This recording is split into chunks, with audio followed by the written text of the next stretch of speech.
Hello, good afternoon, and welcome to Joy News Today. My name is Ifwa Harrison. Coming up this hour, the Progressive People's Party holds its anti-corruption demonstration in Accra. A window of opportunity opened to 16,188 polytechnic applicants who would not have gained admission to polytechnics this year because they had D7 and E8 in some subjects in the West African Senior School Certificate Examination. And in international news, U.S. President Obama and congressional leaders failed to break a budget deadlock that has led to a partial government shutdown.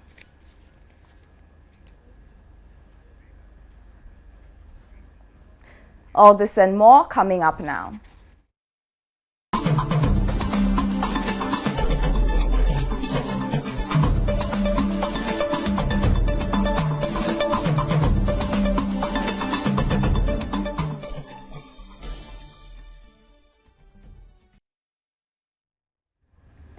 Now, the much-awaited anti-corruption demonstration organized by the Progressive People's Party, PPP, came off this morning in Accra. The demonstration, according to the party, is to call on public office holders to be accountable in the management of public funds. The demonstrators converged at the Obra spot near the Kwame Nkrumah Circle in Accra, where they were addressed by party leaders before the march started. Convener of the PPP Anti-Corruption Forum, William Duokwo, said one of the critical issues they are concerned about is the need for the Attorney General's Department to be separated from the Ministry of Justice. He said this will remain political impediments that prevent the prosecution of public office holders found to be corrupt.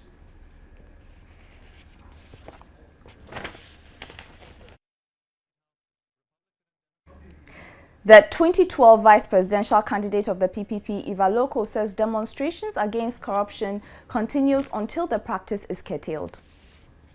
Demonstration is only the beginning. We are telling everybody that we are on a national and unending campaign against corruption until the corruption stops. So the demonstration is not one activity and is done. It's just to pull in all Ghanaians. Because what we are doing is not about politics. It's about making sure that people can pay school fees, people can eat, people can have their health seen to. Right now, a lot of people are struggling. And we know that corruption can be stopped. It can be stopped through the structures. If you build a house and you build it on sand, it will fall. So we have to dig up the foundation, build a better foundation. Once we build that better foundation, any structure that we put on top of it will stand for years. Now, the Convention People's Party has described the recent tariff increases in utility as a sign of insensitivity of government in matters affecting the well-being of the people. In a statement issued by the party's Deputy Director of Communications, Esther Fram, the CPP called on government to enact policies that will not only solve the problem at hand, but also prevent the recurrence of such in the future. According to the CPP, since the people of Ghana cannot continue to shoulder the consequences of the mediocre policies of government, there is need for government to intervene and reverse the recent tariff increases to levels in sync with the people's ability to pay. The statement further stated that a comprehensive approach to addressing our energy needs will not only solve the problem at hand, but also prevent recurrence of such in the future. Now, Esther Fram, CPP Deputy Director of Communications, joins me and we explore these issues. Now, welcome to the show. Thank you. Now, are there any alternatives for government at this point? There are alternatives. I mean, I think what the government is looking at now is more of a short-term fix. But we've done this short-term fix thing over and over again. I mean, there's something we say that the true definition of madness is doing the same thing over and over again and expecting something different in the long run. 2010, we increased utility rates. We were given the same story. It would be for quality, it would be for this. But then we failed to address the underpinning factors that brings us over and over to the same situation.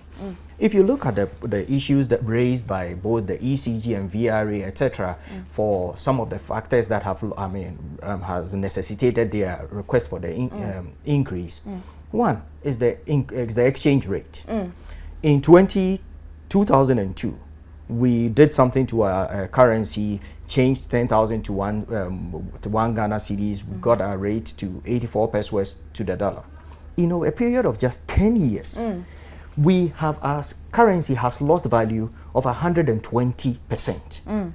Now, that has affected the cost of production of electricity, the cost of generation of electricity. That issue not being resolved, no matter what increments or tariff increases you put in place, the next time you would have the same situation there. Two, the second issue they raised is the fact that they were using crude oil to power most of our thermal plants. That is fine. Yeah, but then if you're using crude oil, you know crude oil costs about $119 a barrel, and you would prefer gas. It would have made more sense that over the past 4 years, if we had prioritized, we would have set up the Tuabo gas plant over the past 4 years, put it in place so that we wouldn't have found ourselves in this place. But because we failed to plan, when the West African gas pipeline broke, we were forced to then go get fuel, crude oil. Yeah. And even now, now that the gas pipeline has been fixed, we're still buying crude because we're not getting the quantities that we were expecting to be getting from Nigeria. So what we're putting forward is that we're tired of this situation where governments fail and then the people have to pay for bear the burden of the failures of government. So let's fix would these you things. blame the PURC for not allowing automatic tariff adjustment formula to take effect? Oh yes, that's absolutely. I mean, the PURC themselves are part of the problem as well, because they themselves set up the ATAs in 2010 and said year in, year out, they would actually do the automatic adjustments. 2010 they did the adjustment. 2011 they didn't do the adjustment. And 2011 they gave a good excuse that at that point the cost of there was no significant change in the cost of production. But 2012 they did recognize that there was a need to increase, but they never did it. Now the people of Ghana are paying for all of this, are paying the price for it. And where we think it is most insensitive is that the first half of this year we were all burdened with the extra to take up an extra cost of generating our own electricity, because for almost 7 months in the year there was we had poor distribution of electricity. We were all buying candles, generators and everything. That loss is it's affected our budgets for the year. Now you're adding insult to injury by increasing the tariffs in the same year that businesses and people have suffered so much. Now, besides all of these factors, this year fuel prices have gone up. Transportation fares have gone up by 20%. If you think of water, most of us, due to the inability of government to deliver water to the people get water by water tankers. But then they're saying that they took the ability to pay into consideration before issuing these increments. They have not shown any scientific proof to that. What factors, what were the calculators? Say, okay, you take an average pay of, say, okay, maybe someone makes about 500 Ghana cedis a month. If you take that 500 Ghana cedis and the person lives in a 2-3 bedroom and even his electricity bill is maybe 20 or 30 Ghana cedis, take water. If he's getting water by the tanker, in the best of times, without the tariffs going up and transportation costs going up, a tanker of water of about 500 gallons was about 40 Ghana cedis. Now, factor 52% in that. Factor 20% transportation cost. The person's Ghana water cost is gone up by 80% to about 80 Ghana cedis. How is that affecting the person when at the same time import duties have gone up? 90% of our consumption of the things we consume in this country is imported. So his rice is gone up, his cooking oil is gone up, his transport is gone up, everything is gone up around him. His salary still remains the same.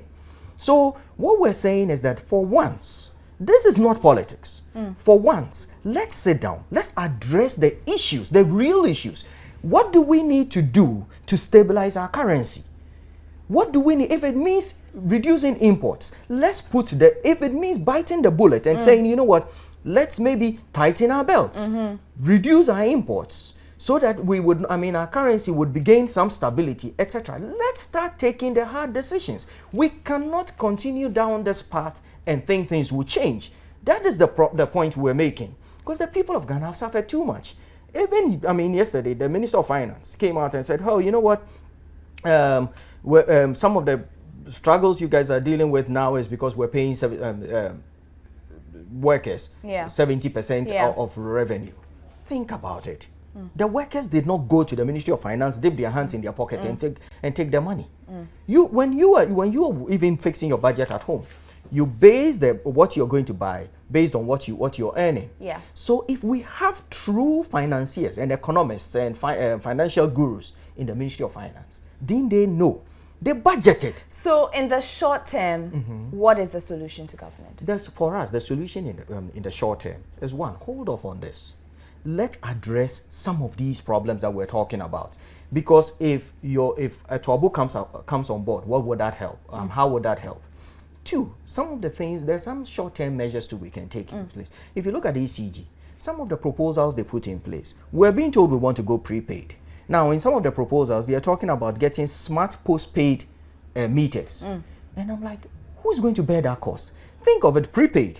We have about 5 different kinds of prepaids. Even in the Ashanti region, they are going to be changing most of the prepaid meters. So the waste, let's sit down, let's look at all the things going on. How can we reduce waste? How can we reduce waste and all that? And see how that would save us. Okay. You see, I just think, and I understand the PRC. They did what they can do in their remit, because a lot of the stuff we are talking about now is not in the remit of the PRC. That is why we are championing it now. Okay. That the government itself is part of the problem. So let's see how we can make sure the government puts in place the right policies that would help address these problems. All right, thank you. I've been speaking with Ernest Afram. He's the CPP Deputy Director of Communications. We have been talking about the recent tariff increases. Now, away from that, the Accra Metropolitan Assembly has stepped in to pay the rent arrears of Bebeise Junior High School to save the school from a possible shutdown. 2 weeks ago, the Joy News team reported on the situation at the school, where as many as 200 pupils were crammed into a classroom. My colleague Miriam Torre has been following up on the issue and has filed this report. A week after the AMA resolved their issue with the Bebeise Junior High School here in Accra, Joy News is here to find out how teaching and learning is going 1 week on. And I have with me here Madam Regina Adeyaba, who is the deputy head of the school. Hello, Madam. Hello. Oh, everything is in order now. Yeah, everything is moving on well. I think that was from last week. Last 2 weeks, AMA and our regional director came in and the problem was solved. Since then, everything moves on well. Do you know the details of whatever transpired between the landlord and the AMA? In actual fact, we the teachers are not involved, but he just told us that they are solving the problem, so no problem. We should come and stay here and do our teaching and learning. Did the break in school affect your curriculum in any way? Yeah, really, because you see the number here and the number we were having in the other classroom. So teaching learning was not all that effective. So as we came down here last week, we are supposed to go over all that we taught earlier on. So it has really affected it. Though the 6 months arrears has been cleared on the property, the landlord Gideon Wilking explains money wasn't the real issue. The program itself is communication, who to communicate to, and then you know what is happening. That is what brought the noise. Like, since your intervention, I have received this letter. It has been dated somewhere 12th September, but I got it 30th September, yeah, which I have responded to somewhere yesterday. They are now telling me they still need the place. They still want to use the place, yeah, which obviously we will give it to them. But then we should also reach an agreement, and then they should know we also help them in some way, because they came for 6 months initially. They requested for 6 months. Now if you count from 2010 till now, you can see. So we better need to sit down and improve the term for them. That was the problem. So I think maybe this time round things will go well. There are, however, talks of the school relocating, but Richard Dama, landlord for Stream A, says the land is available for the AMA to expand as it pleases. Our school there, my father give to the community. Many people, or maybe banks managers and those things, they all come here since 93. So we have future people past, or old education people, or old students. We like the school that is here. The school lets this town or this village go up. I already know that they call it the base. So they know the base school, all school, the base to stadium, and you go make like they play ball, Mampo B, Sempe, 4 and 7, this and Cajun Terray and Crucis, the boys. So the school make name in this community. The rank is there. So we need AMA to come on board.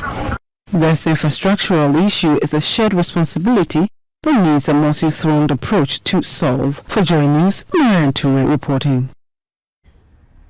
The situation from Gbegbeise Junior High School. Now, a window of opportunity has been opened to 16,188 applicants who would not have gained admission to polytechnics this year because they had D7 and E8 in some subjects in the West African Senior School Certificate Examination. An agreement has been reached among the Ministry of Education, the National Council for Tertiary Education, the National Accreditation Board, the Conference of Rectors of Polytechnics, and the National Board for Professional and Technical Examinations to admit applicants with D7 and E8 who do not meet the minimum entry requirements. However, the only condition is that once admitted, the applicants will have to undertake an access course for 3 months as they study alongside those who meet the requirements. Now, joining me on phone is the Deputy Education Minister, Samuel Okudzeto-Ablakwa. Welcome to Joy News today. Thank you. Good afternoon. Now, what led to the move?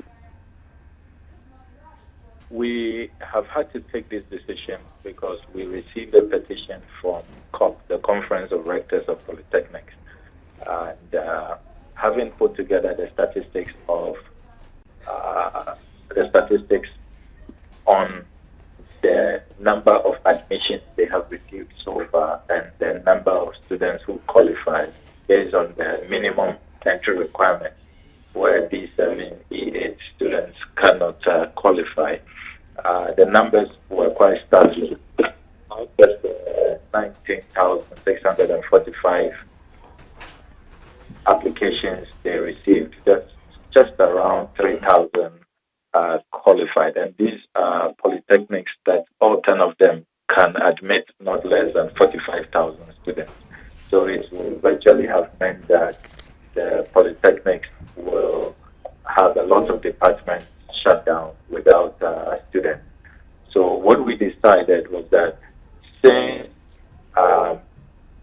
these D7, E8 were not outright failures, we will allow an entry course or an access course to be run so that students who did not make it will have the opportunity to be admitted. So they will then go through this access course, which will be supervised by the National Board for Professional and Technical Examinations, NAPTEX.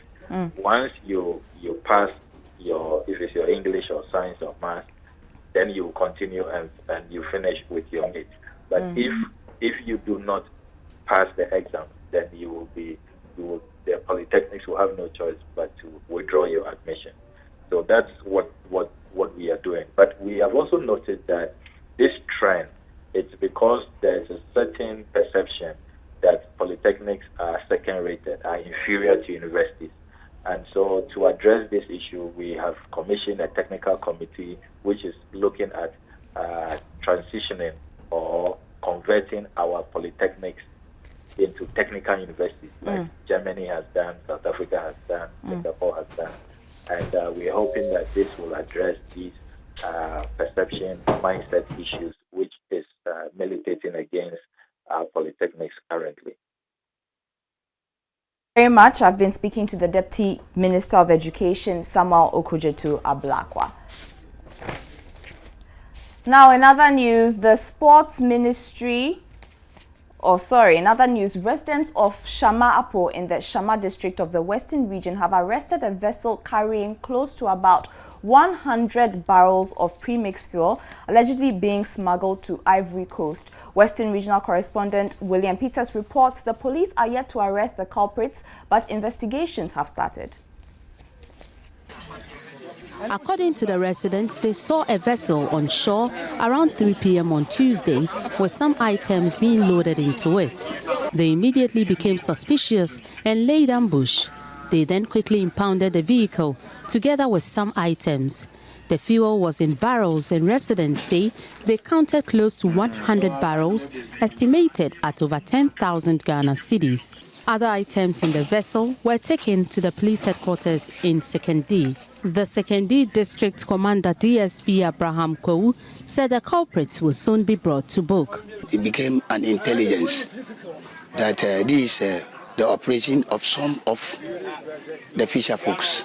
They pretend as if they are going on a fishing expedition, not knowing when the premise come, they try to divert it to wherever the big canoes are. They offload the goods into the canoe and they send it to Ivory Coast. Yes, specifically Ivory Coast. And they don't go with only the fuel, they go with other items like narcotic drugs, medicinal drugs, and even pellets.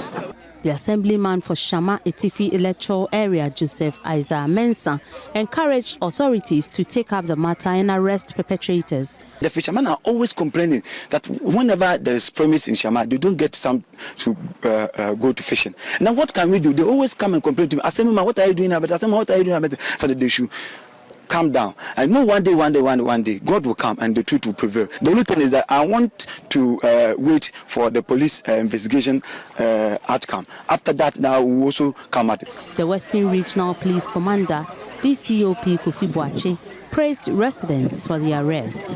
Obviously, without information or without the active participation of the public in this arrest, no policeman will have even known that this is something which is being smuggled to Ivory Coast. So all that I will say is that we need the public collaboration and active cooperation in fighting crime. And this is not restricted to only premise fuel smuggling, but in all crimes, especially in armed robbery and other violent crimes. We need people to be giving us the information which will lead to the apprehension of suspects and also for further investigation and prosecution. William Benjamin Peters report from the Western region. Time to take a break now. We'll be right back.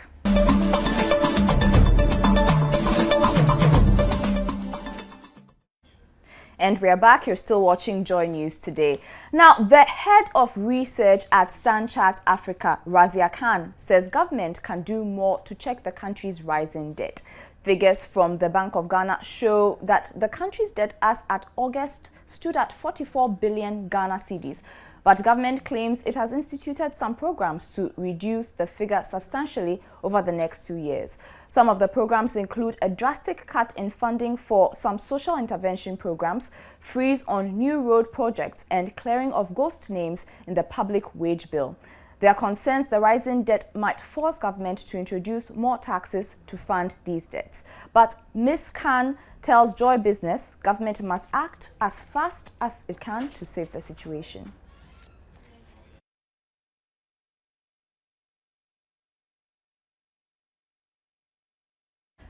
Now, in other news, the Minister of Finance, Tetteh, says the economy in the second quarter grew by 6.1% as compared to 6.7% in the first quarter. According to the minister, the trend of growth in the second quarter saw the service and industrial sector lead with 9.2% and 2.5% respectively, as compared to a decline in the agricultural sector by 3.9%. According to the finance minister, the state of the economy from January to August 2013 presented an outlook for the rest of the year. He also presented statements of economic policies and recent development on the global and domestic economy.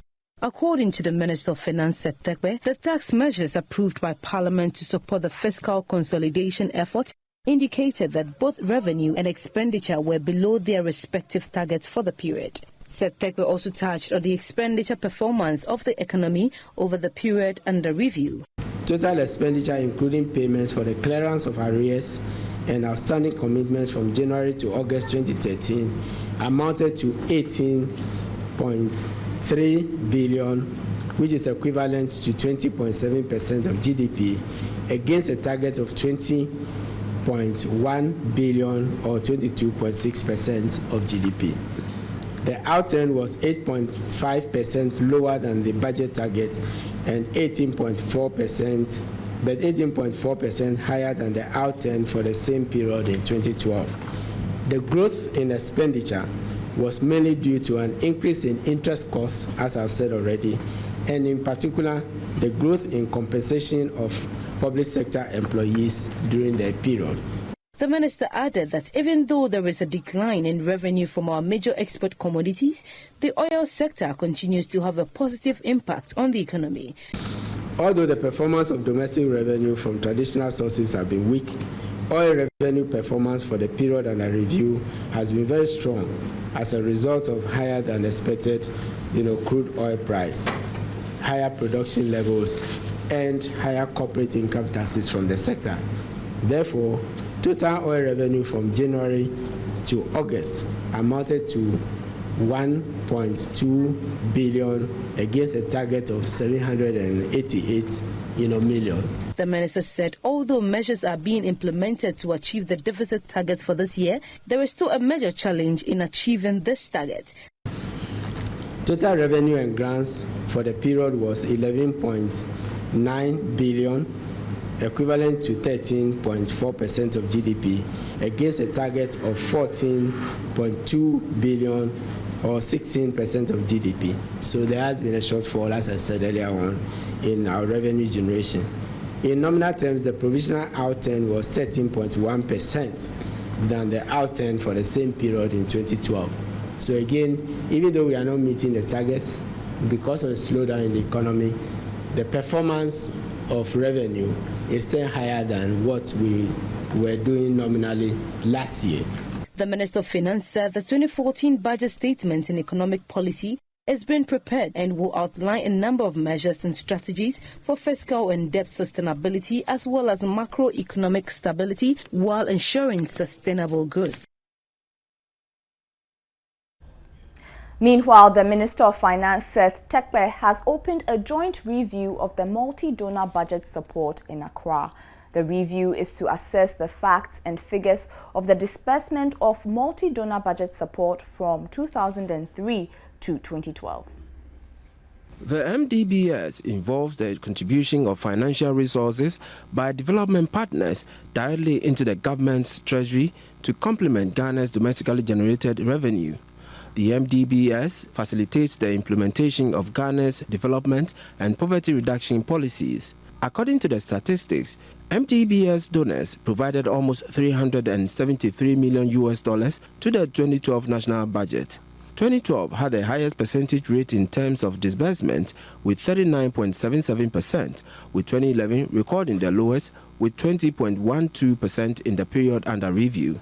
These assessments whether we're talking about budget processes, budget systems, and whether they're effective or not, whether we're talking about inflation figures, deficits where they should be. These are all sound issues, which go to help the quality, of the economy. And so both for the funds that flow in and also for the ideas, that make our economy robust and continue to gain confidence of investors and others. We say that we treasure these discussions, very much, and it's our intention that we'll continue to have them and to improve on the quality, of the interaction. The review will determine whether the purpose for which the support was given is being adhered to, and that will inform the decision of the donors as to whether Ghana deserves the support. Now, away from that, we go over to Nigeria, where a 30-seater passenger plane has crashed shortly after takeoff from Lagos Airport in Nigeria. A spokesman for the Nigerian Airspace Management Agency said the plane was bound for Akure in the southwest of the country. According to reports, the engine failed and it crash-landed and burst into flames. There was no immediate information on casualties.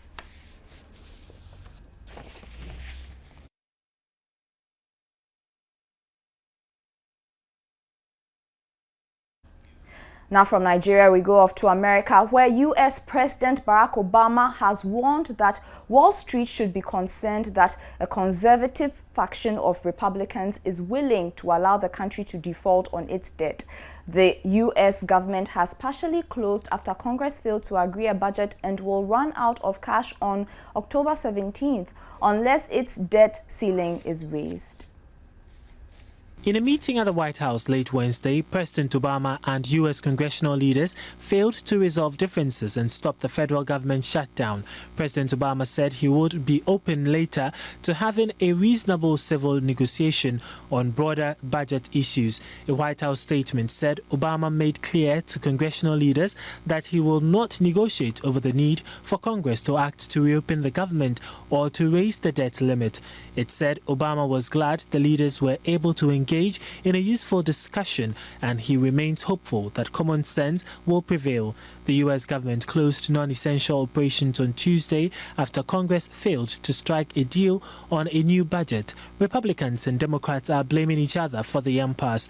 The shutdown has left more than 700,000 employees on unpaid leave and closed national parks, tourist sites, government websites, office buildings, and more. However, as one budget crisis ravaged in Washington, D.C., another one, potentially more dangerous, loomed in the coming weeks. On October 17, the U.S. government will run out of cash to pay its bills unless the debt ceiling is raised. We sent 4 different proposals over to our Democrat colleagues in the Senate. They've rejected all of them. We've asked you at a conference to sit down and try to resolve our differences. They will not negotiate. We had a nice conversation, polite conversation, but at some point, we've got to allow the process that our founders gave us to work out. That's not what our Constitution had in mind. That if you don't like something, you threaten to shut down government. So you don't.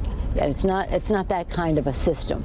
During the course of my presidency, I have bent over backwards to work with the Republican Party, and have purposely kept my rhetoric down. I think I'm pretty well known for being a calm guy.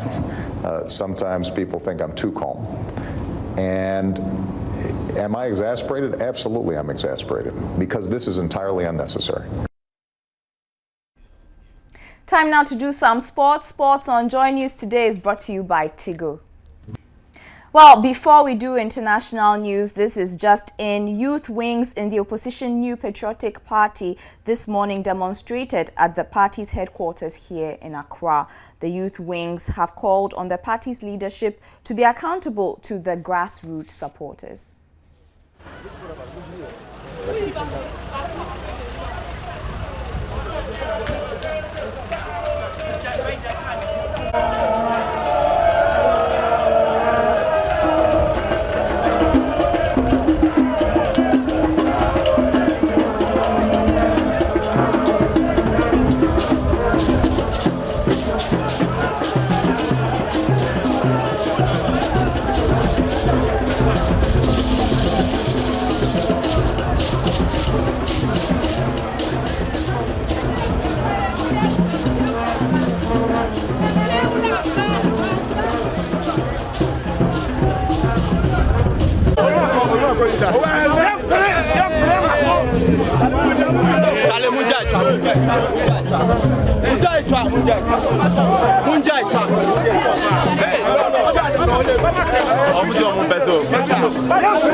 Now in international news, President Yahya Jammeh of the Gambia has unilaterally taken his country out of the Commonwealth, becoming the first African leader to do so since President Robert Mugabe took Zimbabwe out in 2003. A statement reportedly issued late Wednesday said the government has withdrawn its membership of the British Commonwealth and decided that the Gambia will never be a member of any neo-colonial institution and will never be a party to any institution that represents an extension of colonialism. Some Western governments, Britain in particular, have threatened to withhold aid because of Jammeh's anti-gay stance.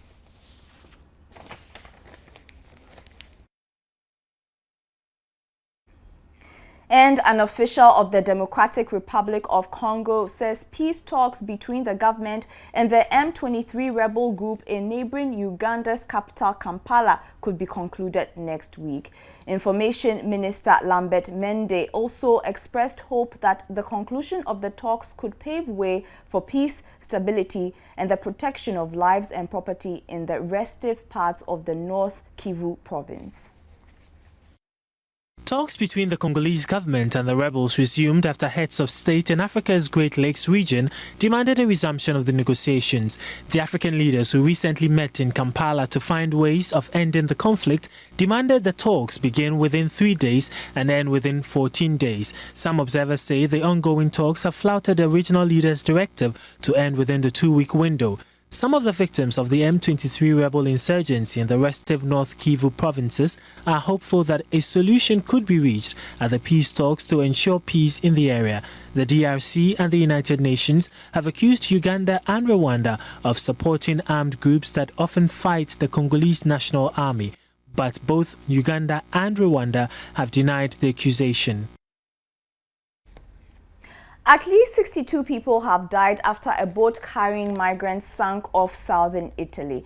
Rescue operations are continuing and officials warn the toll may rise. A fire broke out on board before the boat sank. There are believed to have been about 500 people on board.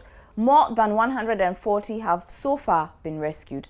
A local media report says that at least one child and a pregnant woman are among the dead.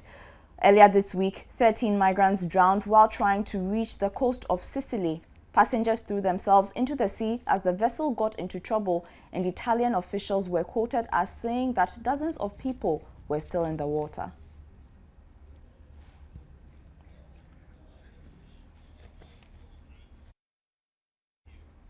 Now, away from that, a review from the International Program on the State of the Ocean has revealed the health of the world's oceans is deteriorating even faster than had been previously thought.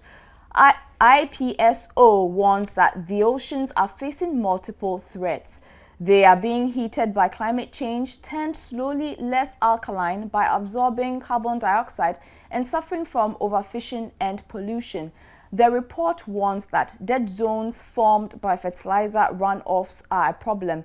It also says conditions are ripe for the sort of mass extinction event that has afflicted the oceans in the past. It says the cocktail of threats facing the ocean is more powerful than the individual problems themselves. Coral reefs, for instance, are suffering from the higher temperatures and the effects of acidification, while also being weakened by bad fishing practices, pollution, siltation, and toxic algal blooms. The report calls for world governments to halt CO2 increase at 450 ppm. Any higher, they say, will cause massive acidification later in the century as the CO2 is absorbed into the sea. It urges more focused fisheries management and a priority list for tackling the key groups of chemicals that cause most harm.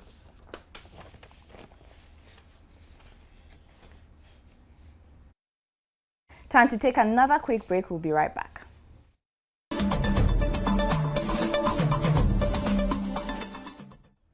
And we are back. Time now to do some entertainment news. And the man with the smooth voice, or the ladies' man, Kwabena, says he is set to save a heart with his music. He, in collaboration with the Cardio Center of the Kolebu Teaching Hospital, is organizing a concert which will feature some of Ghana's finest musicians to raise funds to support these patients.